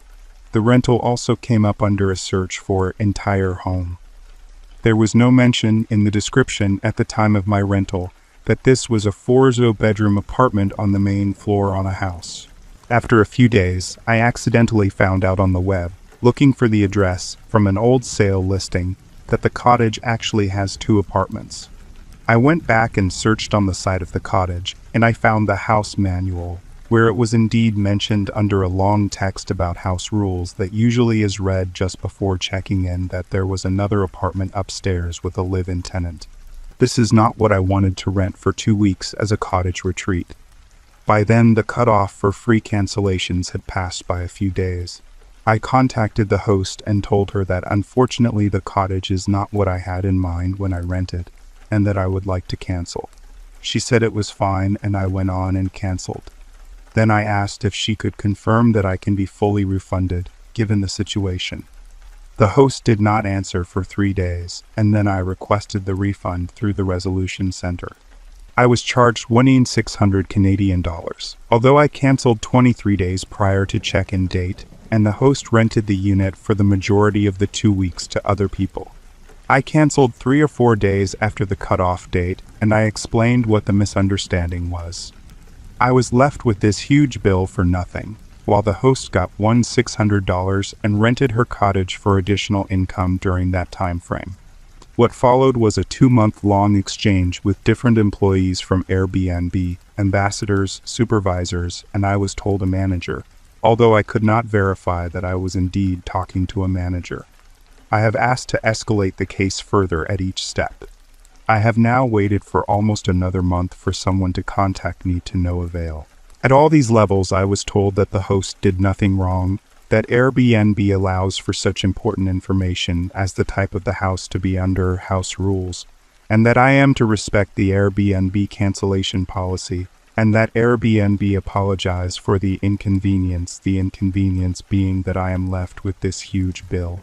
I have been made to wait, to start talking with ambassadors all over again. In one case, I had to insist to have my case escalated, and in the last instance, the case had been closed even though I had requested to talk to a higher employee. It has been a nightmare to deal with Airbnb employees for the most part. I have asked for verification that the description did not contain the information "apartment on the main floor of the house" at the time of my rental. Nobody followed up on this. I find this situation deeply unfair to me. I have been an Airbnb customer for 10 years, have excellent reviews, and could very well be called a super guest if such a category existed. I know how to look for rentals on Airbnb and never had any problem. I was misled by the description on this rental property. Never in my 10 years of experience was such important information the type of lodging, and whether there were other tenants hidden under house rules. A quick look at this category over other rentals showed that usually house rules are additional rules for when entering the house, while the description part at the top of the page, right next to the rental details, contains all that is essential to know. I have never expected a cottage listed as entire cottage to have another unit in the same house. While I understand that the host is protected under the Airbnb policy, I feel that customers are not. This is a case that might be okay by the Airbnb book, but it is a case that shows how some loopholes in the Airbnb policy can be used, intentionally or not, to mislead customers. If the host is not at fault in this case, I feel Airbnb should take responsibility and reimburse me. I also feel Airbnb should apologize to me for the way I was treated. Lack of transparency for the most part, having to go in circles and explain my case all over again, no follow-up of simple verification demands. It's been 3 months of dealing with incredible frustration, loss of money, long wait times, and frankly quite poor customer support and understanding.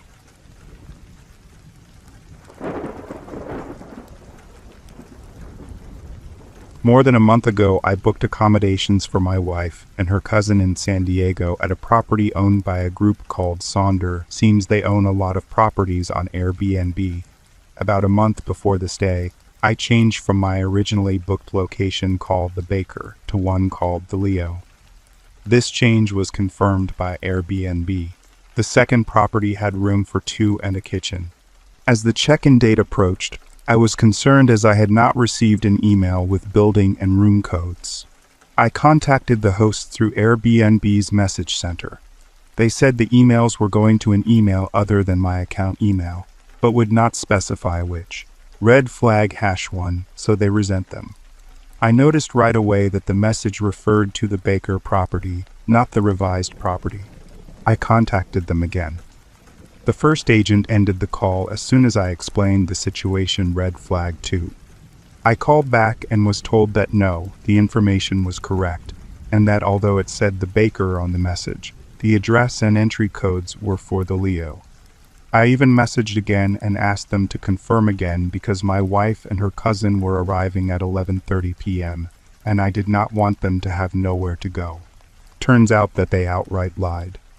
The property was still the Baker, and the Leo was not even available as it was being renovated. Red flag #3.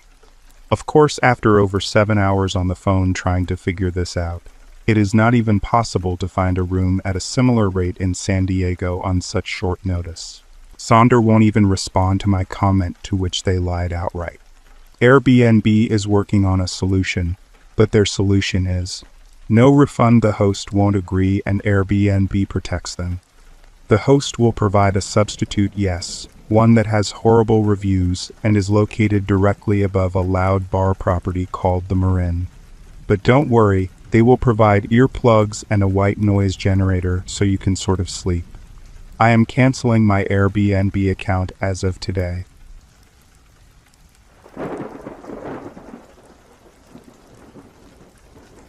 I made and paid for reservations for a farmhouse outside of Frederick, Maryland for a weekend stay in summer 2020, so that my siblings and their children could all be together when we buried my mother's ashes at Mount Olivet Cemetery in Frederick. The pandemic caused us to postpone our stay until the summer of 2021 after paying an additional amount representing the difference between the 2020 and higher 2021 rates. Several months prior to our 2021 stay, my brother-in-law informed me he had a scheduling conflict, and because he is a preacher and my mother specified that she wanted him to officiate at her burial, I informed my host that we had to postpone until summer of 2022. She said she had no problem as long as dates were available, and they were. Using Airbnb's website, I attempted to make the date change, fully expecting to pay an additional amount representing the difference between the 2021 and the higher 2022 rates. Once I started the process of making the change, the website informed me that the stated rates were only good for a short specified period of time, and if I didn't complete the transaction within that time, the rates would go up. The problem was I could not complete the change of date transaction without first paying full price for the new 2022 reservation. The website was not giving me the option of applying the funds from the fully paid for 2021 reservation. I sent the host a message asking for guidance, and while she had always gotten right back to me prior to this moment, for some reason, I did not hear back from her prior to the transaction deadline. I went ahead and charged the full 2022 reservation on my credit card, assuming that, of course, the already paid full 2021 reservation amount would be refunded to me. I wasn't trying to rip anyone off, but at this point, I had now paid the full amount twice for a weekend stay at the farmhouse. I thought surely I'll be refunded the funds for the canceled 2021 stay. I was using Airbnb's website, and the host didn't respond to my request for guidance. I contacted Airbnb's customer service department, who told me the host had to agree to me receiving a full refund of the canceled 2021 reservation. I contacted the host who agreed to the full refund, and I informed Airbnb's customer service of the host's agreement. The customer service representative explained how my full refund would consist of two amounts. The amount paid for the original 2020 reservation would be $980.87, and the additional several $100s I paid for the 2021 reservation, representing the increase in rates between 2020 and 2021. The customer service representative repeatedly used the term full refund, which frankly were the only two words I was listening for. Within minutes, I received a full refund on my credit card for the smaller, several $100 increase in rates amount. As the minutes ticked by and the bigger $980.87 amount never showed up on my credit card account, I started to get worried. When I called Airbnb customer service back, I was informed the full refund of $980.87 was actually a credit for future use. I told them I'd like to take that credit for future use and apply it to the 2022 reservation. I was told that couldn't be done. So my promised full refund morphed into a credit for future use, a future use of their choosing. Airbnb customer service did suggest a possible resolution. I could cancel the 2022 reservation and make a new reservation and apply the credit for future use funds toward that. I pointed out that their suggestion would certainly resolve the credit for future use funds left over from the 2021 reservation, but now I'd be stuck with a new credit for future use from the canceled 2022 reservation. They suggested I work it out with the host. I called the host and explained to her what had transpired. She seemed to be sympathetic, but she asked me to have Airbnb customer service call her and walk her through the process of fixing the situation because she didn't want to make any mistakes, which I could understand after trying to use the badly coded change of reservation dates section of the Airbnb website. When I contacted Airbnb customer service again, I pointed out that this all could be resolved within seconds, but the customer service representative insisted it couldn't be done. The next time I called Airbnb customer service, I got a garbled recording stating that the number I was calling had been disconnected or was no longer in service. I figured I must have made a mistake punching the numbers when I made the call, so I called again, and again got the garbled recording. Once I picked my jaw off the floor and pondered the thought of a customer service department of a major American corporation having a disconnected number and no apparent new or forwarding number, I was at a loss. It just didn't make any sense. Then, a truly ridiculous thought entered my head. They didn't block me, did they? To shoot down that ridiculous notion right away, I decided to call Airbnb customer service using my landline phone, and not my cell phone, the number on my Airbnb account. Bingo. No garbled disconnection message when I called using my landline. I got into customer service, that is, if you call answering a few questions put to me by a machine, and being ultimately referred to an online fact page as customer service. That is pathetic. I was blocked by Airbnb customer service. Now I know what you're thinking. I'm a hothead and I was speed dialing into Airbnb customer service 24/7, hurtling expletives at meek and mild customer service reps. Not quite. I called Airbnb customer service maybe 4 times total. I was always civil, and most of the time I was simply requesting information. The most confrontational, if you can call it that, was when I was told by the customer service representative, "It can't be done," in reference to the promised full refund. I very politely pointed out that actually it could be done, it was promised.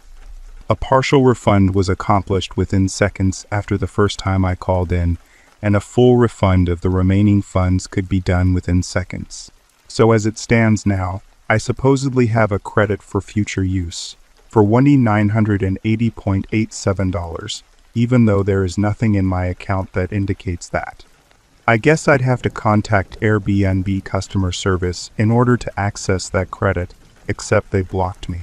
I didn't go to business school, but I can't imagine there's a business school out there that teaches business people that it is better to lie to and cheat a customer who is using your services so that he can bury his mother's ashes and turn the customer into a lifetime enemy of your company than to put in perhaps 20 seconds worth of effort to push a button to issue a refund check.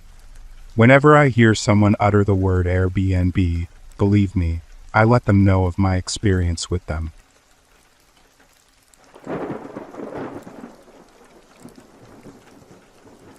My family and I were traveling to New York for my graduation from YU. We arrived to the Airbnb around midnight and found the room unlocked and dirty. The sheets on the beds looked slept in. They were stained with white, and there was a white powder on the table as well. My 6-year-old nephew was joining me the next morning, and God knows what would have happened if he tried to taste it. The floor was unswept. There were hairballs everywhere and counters were not clean. The bathroom had been used with used towels hanging. It was entirely unacceptable. We were tired from flying coast to coast and did not expect to arrive to a mess. I tried to contact the doorman, then they told me to speak to the host. I asked the host for a solution. She offered new not washed sheets that we would put on the beds ourselves. I asked for a refund, and she essentially said we had no choice but to stay there because places nearby were booked. I reached out to Airbnb, who had me take photos and explain what had happened. After investigating, the Airbnb support representative told me that the host told him that I had other guests that left the room in that condition when I had literally just arrived. I was appalled. My family and I immediately tried to find places to no avail. I spoke with the Airbnb representative a few times and was ready to leave, but my family and I had nowhere to go, and we slept on the fitted sheets of the bed. That night I was promised a refund of the nights I would not be spending there and compensation on a hotel I ended up booking. The next day came, and the Airbnb representative told me I could only get a refund for the rest of the nights and no compensation for the hotel I ended up booking, which cost me over 2 times more than for what I booked the Airbnb. They also tried to force my hand in authorizing a solution by saying I had 30 minutes to an hour to accept a partial refund. I tried to escalate the issue to a supervisor, for which they told me I would have to wait a business day. Airbnb hasn't tried to assist and compensate for an experience that was unforeseen and unplanned. I came to celebrate an achievement with my family and did not expect to have to worry for my family and my safety. This entire experience cost my family sleep and plans I had with them. 2 days later, I am still waiting for a resolution.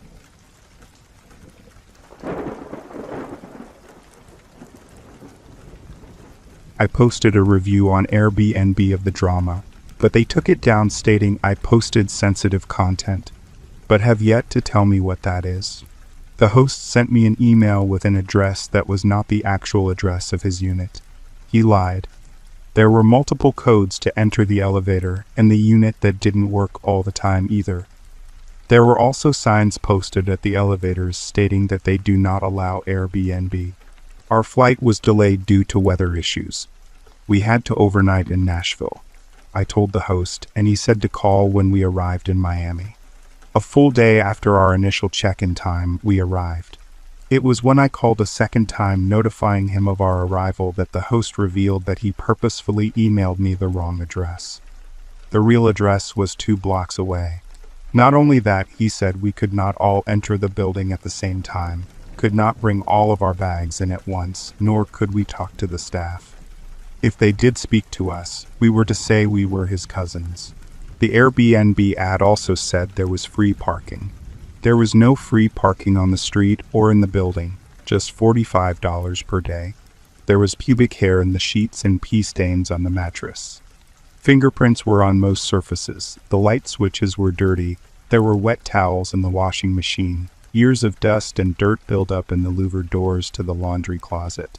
The bed sheets were dirty crumbs, specks of glitter, pen and marker on sheets, and makeup marks on the doorframe of the master bathroom. The toilet cover and seat looked around 50 years old. The toilet bowl was not completely clean. There were dry food pieces in the microwave. The high chair back had no screws. Refrigerator was dirty. There were fingerprints on the sliding glass door to the balcony that had 2 metal folding chairs. Blinds were missing pieces and not even long enough to cover the glass on the door that lead to the master bedroom. A few random suspect sheets to change out, but nothing matched. The towels looked recycled.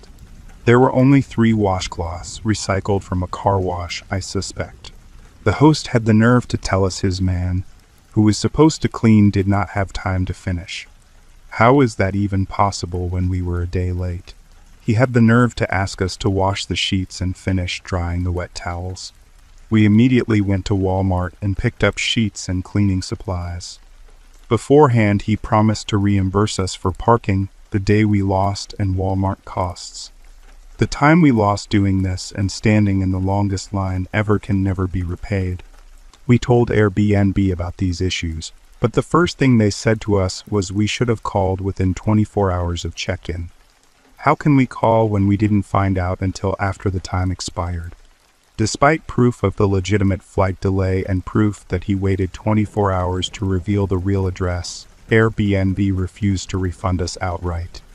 Instead, they said the host would have to agree, which of course he did not. The guy even sent me a threatening text message a week after his refusal. I put up a review, they take it down. Do they take down his bait and switch post? Nope. Airbnb is completely complicit in his scam.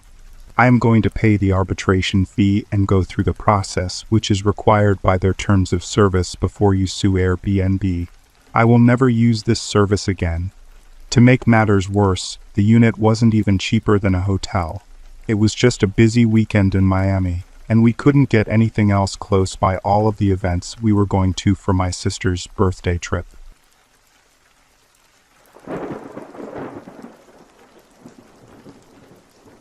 One of my friends I see every day. We live 2 seconds from each other, ride the same bus to school, hang out in the mornings. The other lives about 30 minutes away and goes to a different school, so I don't see him often. When we do see each other, we make it a 2-day event. We get snacks, play games, stay up all night, and have a genuinely good time. Usually one leaves early in the morning and the other and I go hang out in the nice little clearing in the forest by my townhouse. It's a usual hangout spot for the kids in the neighborhood and the teenagers that go there to smoke, and it's split into 2 sections, the right and left side. The right side is a small path that leads to a lake, and the left is a smaller path that leads to a perfect circle with a path leading the complex over. These have been like this since I moved in 6 years ago and never changed until today. This morning my buddy, call him M, left early in the morning to go home, so me and my other friend, B, and I went to the woods. We were just hanging out and chilling by the lake when I noticed a new deviation from the circular path going up into a hill, but I couldn't see what was back there past the trees. B and I are stupid, so we decided to explore. When we got up there, we found the gated-off area and a new clearing, with a grate tied to a tree acting like a door. B and I got curious, so we went inside and chilled out. Now, someone was here recently because there was a makeshift fireplace, but that's not what gave me a bad feeling. On the tree opposite the makeshift fireplace, there was a green rope with some weird stains on it. Not blood, but like goopy orange, kind of like sap. Weirdest part being is that it's autumn and our trees are so dead they don't produce sap. B didn't really care and started building a hut. I ignored my bad feeling, but M had woken up, so we went to his house to get him and bring him back, because he's much bigger than us, and B started to get a bad feeling. When we got M, we walked back into the graded off area, and they started building, but I had an awful feeling. I was hearing weird shit and random whooshes, like footsteps in a place where nobody else was around. A fact about me is my ears hear really weird pitches others can't hear, and I swear the entire time we were in there, I heard a sort of whir. Somewhat like a helicopter taking off, but higher, basically a very high rotation speed sound.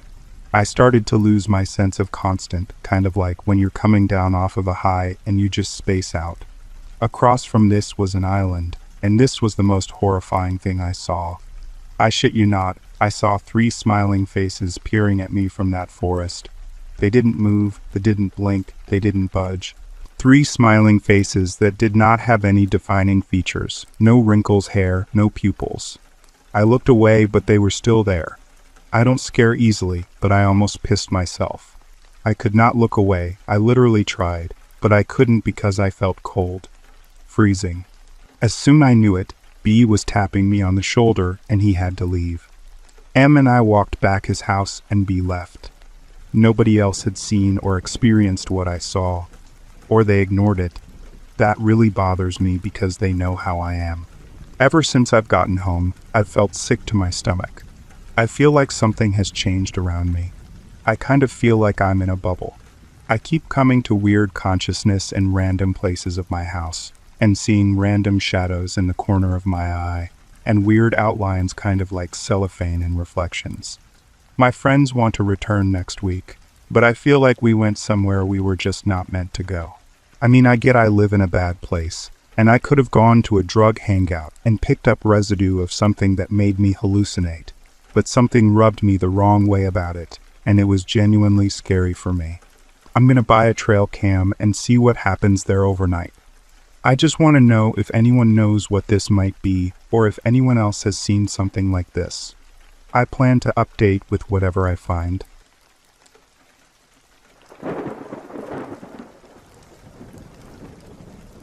It's not as exciting as it sounds. I've just always enjoyed people's reactions when I lead with that. I was born in the early 80s in a small town hospital. There were only 2 doctors that did deliveries, and they've been nicknamed by the locals as Dr. Hatchet and Dr. Baby Killer. I think those names are self-explanatory. It also gives you an idea of the sort of quality establishment the hospital was, which puts the rest of my story neatly into context. My mother went with Dr. Hatchet. It was an easy delivery, for which my parents were deeply thankful, considering the reputation of the doctors that were on hand to deal with any emergencies. Dr. Hatchet tried to keep my father out of the delivery room, at which point my father threatened to not pay him, and there was no time left to argue, for I was coming into this world regardless of who was or was not present. I was born, my dad cut the umbilical cord, and I was quickly whisked away. My mother saw me for a few fleeting seconds in the delivery room. When she was settled in a hospital bed, they brought her a baby, put it in her arms, and left her to bond with her new child. She told me, when I was old enough to understand the story, that she kept looking at the infant and thinking there was something off. She hadn't seen me long enough to know for certain, but she had a bad feeling that this wasn't her child. She called the nurse, handed the baby back, and said it wasn't hers. The nurse apologized and left.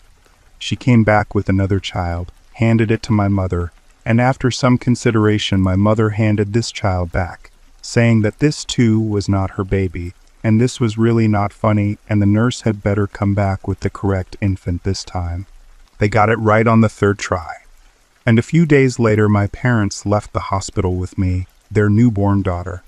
We moved to a different state when I was 5. I only have a couple memories of that place, of standing next to a juniper bush and pulling the chalky blueberries off and dropping them onto the ground. of a glowing dashboard of a car and a woman's painted fingernails as she drove me home from my first sleepover, when I woke up at 11 at night crying for my parents. There's nothing else. I used to pretend that someday my real parents would come for me and take me home. However, I looked and acted too much like my older brother, so much that we were commonly mistaken for twins. He was born in the city hospital, where they were better at keeping track of what baby belonged to what mother. I also did 23andMe with my dad for Father's Day several years ago. The genetics proved out. This is not a story about how I found out who my real parents are. This is a story about how I lost my birth certificate. I'll be honest, as a young adult, I did not have my life together. Certainly, I'd graduated college and had a successful career. My housing situation was stable, and I had all my bills on auto pay. However, my organizational skills and ability to remember things outside of work was a complete disaster. I lost things, I misplaced things, I threw things out that I shouldn't in my frenzied cleaning when my own chaos became too much to bear. I'm not entirely sure at what point my birth certificate went missing, but it did. I have my social security card, and at one point I used that to get a passport, so I'm fairly safe with having identifying documents. However, now that I've gotten my act together and am in far better control of my life, I felt I should be diligent and get a fresh copy of my birth certificate. I contacted the Vital Records office in the state of my birth and was told they didn't have certificates for my county and I would have to contact them instead. She gave me the number to call, and that office told me they didn't collect the ones from my town and I would have to talk to them. This was deeply frustrating and somewhat unusual from what I'd read online about how to get a copy of my certificate. I wrote it off as a problem with small towns. Finally, I called the town where I was born and asked the clerk how I could get one mailed to me. He hesitated, then put me on hold. I was on hold for almost half an hour, and I had to keep reminding myself that this was a small town and things moved with a little less urgency. Finally, the man got back on the line again and told me that they couldn't mail it. I would have to show up in person to pick it up. His tone was monotone as he said this. Flustered, I explained that I didn't live remotely close and would either need to get a plane ticket or drive for a couple days to get there. He merely repeated that he couldn't mail it, in that same maddening monotone, and hung up. I confess that I was angry, and my decision to take a long weekend and make a road trip was partly fueled by spite. I was not going to let petty bureaucracy get between me and what I wanted. Fortunately, I enjoy road trips. I'm a sucker for weird local attractions. Butt drugs is currently at the top of my bucket list. I booked an Airbnb in a nearby city and started driving. It felt strange to return to the state of my birth. Like going home in a way, except I had almost no memories of the place. A haunting sense of nostalgia like a phantom limb. I checked into where I was staying late in the afternoon on the second day. I'd go get dinner, I reasoned, and then crash for the night. I was exhausted from driving.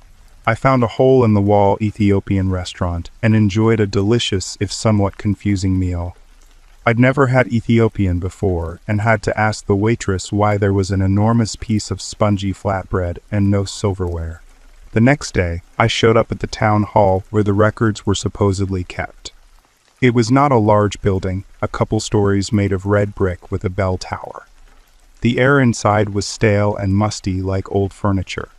The clerk was a man close to my age with a pinched expression and beady eyes. He stared at me with open suspicion as I approached. I told him my name and that I needed a new copy of my birth certificate. He didn't answer. Instead, he stood, pressing the tips of his fingers down onto the surface of the desk. His stance seemed almost predatory, and I resisted the urge to take a step back.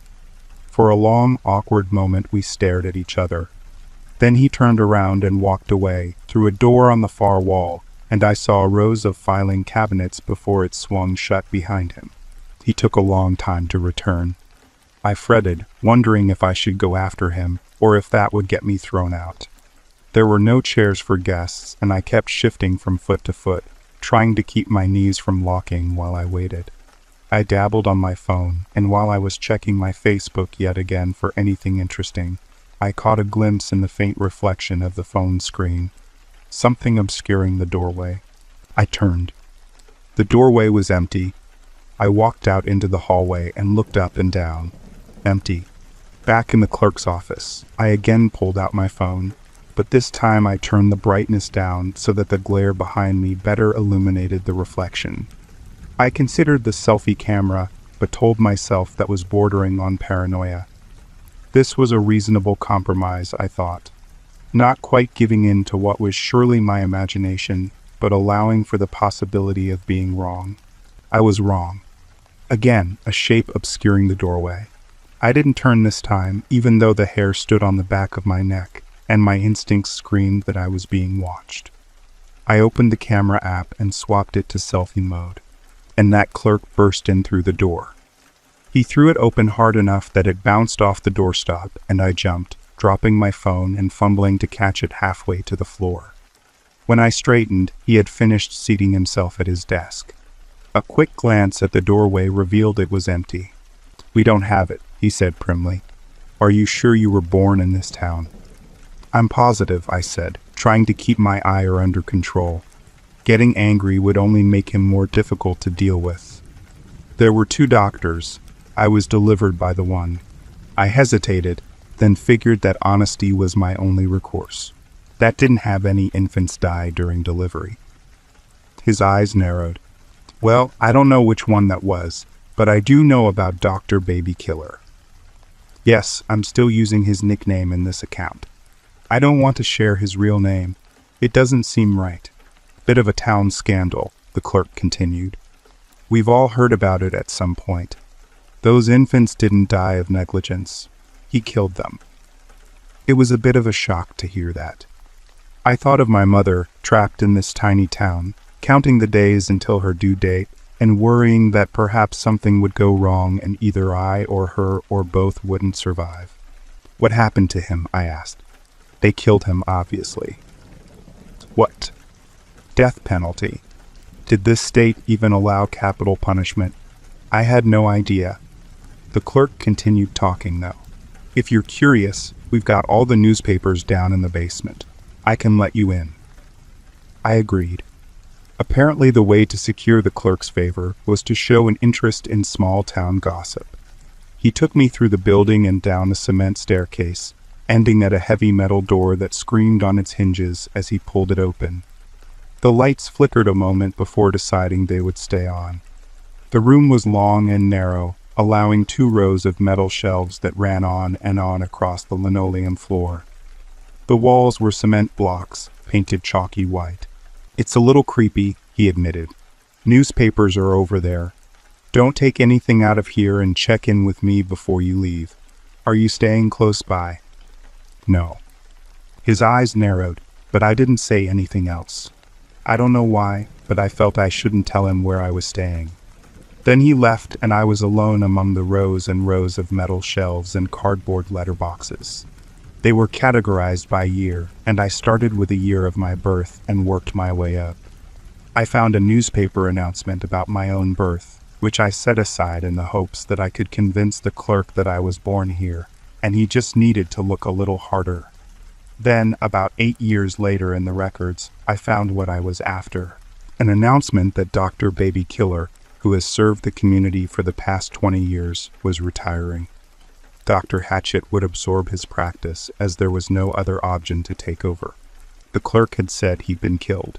I stood, staring at the paper, wondering if I should ignore the clerk's admonishment and stuff it in my purse. While I was contemplating theft, I happened to glance up. Someone was staring at me from the other side of the room. I shrieked in surprise and stepped backwards, hitting the shelf behind me. He quickly raised his hands, fingers spread and palms facing me. A big man, broad-shouldered and wearing khaki work pants. "Sorry," he said hastily. "I'm sorry." "You scared the shit out of me," I gasped, putting a hand over my hammering heart. I saw the lights were on. It's odd to have someone down here. "I'm from out of town and am researching my family history." The clerk let me in. "Oh, so you are from here." He nodded absently, looking away from me. Well, okay, I'll leave you to it. Sorry to startle you. It's fine. Has anyone told you that you walk really quietly? He didn't answer, just turned and walked away. This time, I heard his footsteps and the scream of the door as he opened it to leave. I should have heard that when he entered, I thought. Was he in the room when I arrived? How long had he been watching me? Clearly, it was time to leave. I didn't steal the newspaper. I took a photo of the article with my phone instead. Then I returned to the clerk and gave him the newspaper announcing my birth. See, I said, pointing at my name. That's me. I was born here. He reluctantly took it and asked for further identification on my part.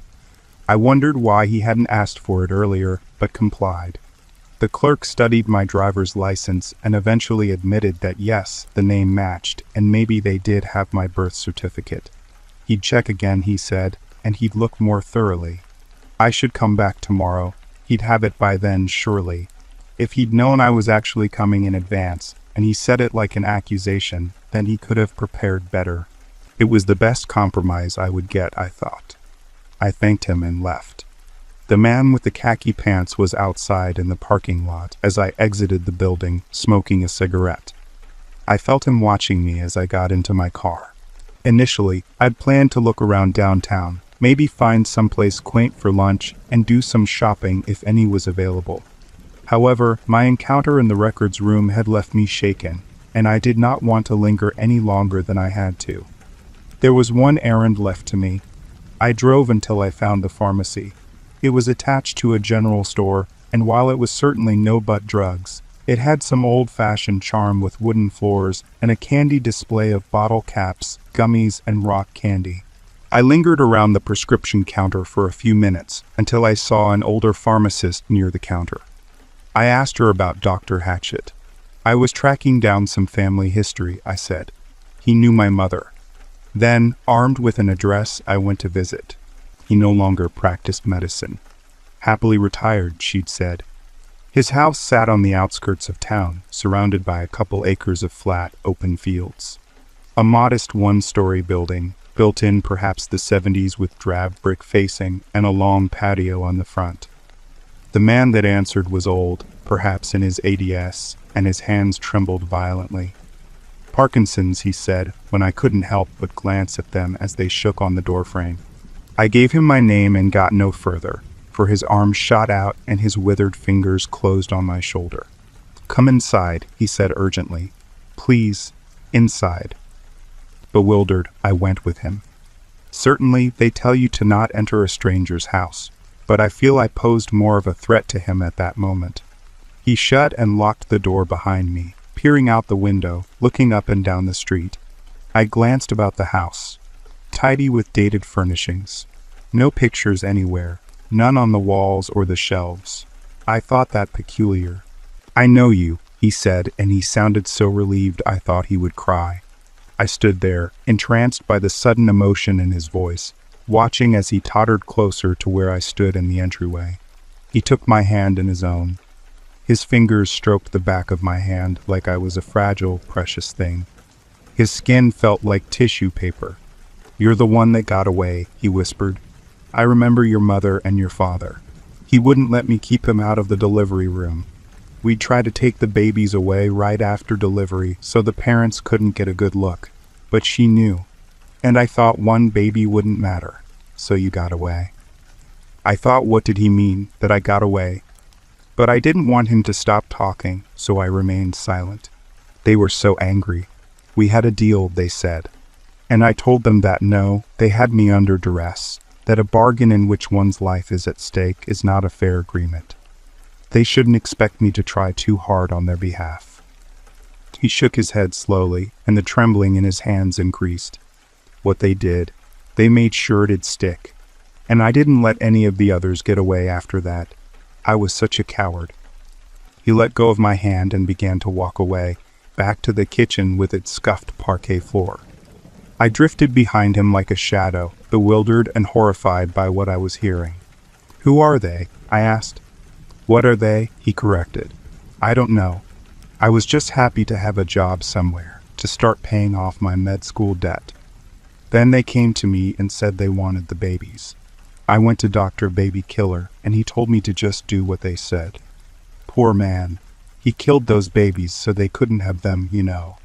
I think he hated himself, but he did it anyway, and eventually they figured it out. I found the newspaper. It said he retired. Of course that's what the newspaper said, Dr. Hatchet scoffed. Those might get read by outsiders. They killed him. Everyone that wasn't one of them just thought he'd moved away. But they couldn't have taken all the babies, I protested. You can't hide something like that, and my parents never said anything about missing children. He turned around and for a moment, standing there in the kitchen, one hand on the back of a chair for support, he drew himself upright and his trembling ceased. They switched them, he said. Like what happened with your mother. That nurse tried to get her to take a replacement, but she wouldn't do it. She knew. She knew it wasn't her baby. None of those other parents did. They took the baby they were given and never questioned it. So many children replaced with, I'm not sure. I don't know what they were. They looked like normal infants, but... He lifted his head, trailing off and listening intently as a car passed by the house. We stood there in silence as it approached the house, then passed by and vanished on down the road. Dr. Hatchet was clearly unnerved, and that small incident seemed to break him, for he stumbled towards me, eyes wide, grabbing my arm and pushing me towards the door. You need to leave, he said urgently. Go home. Don't come back. His frail body lacked the strength to make me move, but I didn't want to resist the old man's desperation. I need my birth certificate, I protested. They said they'd have it for me tomorrow. You can't come back. They'll be waiting for you and you won't get away. They were so unhappy when I sent you home with your mother, and even more unhappy when your family moved away. I'll mail you your birth certificate. I can get it for you. But you need to leave. Don't stop anywhere else in town. Keep driving until you're at least 100 miles away. All those children we switched, they're grown now. They're grown and this town belongs to them. I don't know what they'll do if they catch you. I thought of the clerk's odd behavior and the man in the khaki pants. They were both around my age. I allowed Dr. Hatchet to push me out the front door, and then, mouth dry with fear, I hurried to my car, glancing about to see if there was anyone else around. There was not. I wondered what they would do if they found out that I'd visited Dr. Hatchet. I guess I believed him at that point. His terror was genuine. I did as the elderly doctor asked. I drove and drove, stopping only at my Airbnb to gather my bags and inform my host there'd been a family emergency and I had to leave. I'd still pay for the nights I reserved, I said, and they said that wouldn't be necessary, that they'd refund me. I suppose my fear bled through and made my lie sound real. I'm home now. That town is far, far away. I haven't talked to my parents about what happened. I only told them that the clerk couldn't find my certificate and were going to keep looking and mail it to me when they found it. Yesterday, I received an envelope in the mail. Inside was a fresh copy of my birth certificate. I never gave Dr. Hatchet my address. I did, however, give the clerk my driver's license, albeit briefly, to prove my identity. The package included a postcard. A picture of the town hall was on the front. On the back, written in black ink, were the words, "We'll see you again soon." And at the bottom of the envelope, wrapped in a handkerchief, was a withered, severed finger with skin like tissue paper. Thanks for listening. If you like our work, do subscribe because your support helps us keep this channel alive.